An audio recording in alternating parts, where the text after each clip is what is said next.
Hey everybody, good morning. John Bolos here, and I have the September update for the housing market in Charlotte, North Carolina.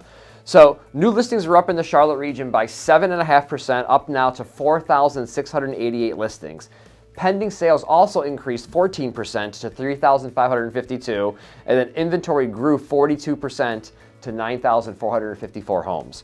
So first off, I just want to say what we're seeing off of here is we're seeing a huge flux of inventory coming in. We're seeing pending sales increase actually 14%, which is nice because now not only are new homes going up for sale, but we're actually seeing sales actually finally starting to happen with pending contracts. Last month when I did this report, we saw a ton of new listings going up, but the pendings were at an all-time low, which resulted in massive price reductions across the board. It looks like the price reductions are finally starting to work, and as a result, we have more pending contracts, right? And I do want to comment on the pricing though, because it's interesting because even though we had to do price reductions, prices moved higher as the median sales price is still up 3.9% to $395,000.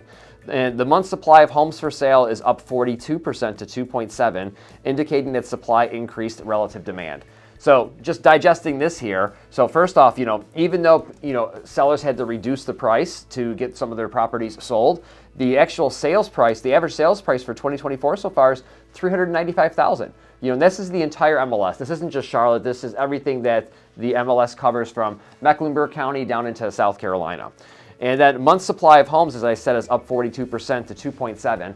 So that number 2.7 talks about the months of inventory that we have, meaning if all the properties were to sell, how long would it take to go through that supply? And they're saying it's approximately 2.7 months. Now, before I go on with this video, I want you to call Mac Ball at Goosehead Insurance to get a free homeowner's insurance quote.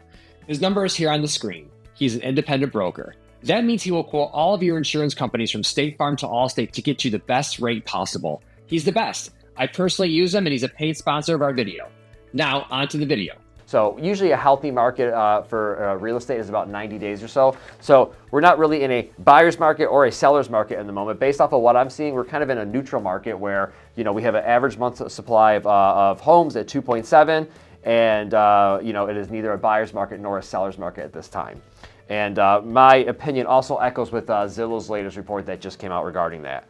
So finally, amid slower home sales, inventory has continued to grow across the country. According to the National Association of Realtors, there were 1.35 million units for sale heading into September, a 0.7% increase from the previous month, and a 22% jump from the same time last year. And while monthly existing home sales were lower than expected this period, NAR chief economist Lawrence Yun believes that the rise in inventory, along with lower mortgage rates, should help sales improve in the months ahead.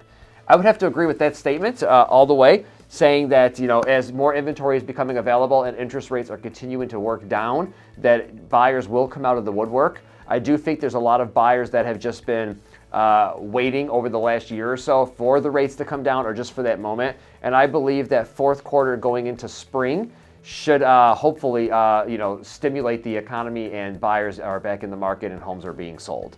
If you have any questions about what your home is worth or what these market reports mean, or if you just want to schedule a consultation with me, click the button below or send me a message. I'd love to hear from you. Thank you.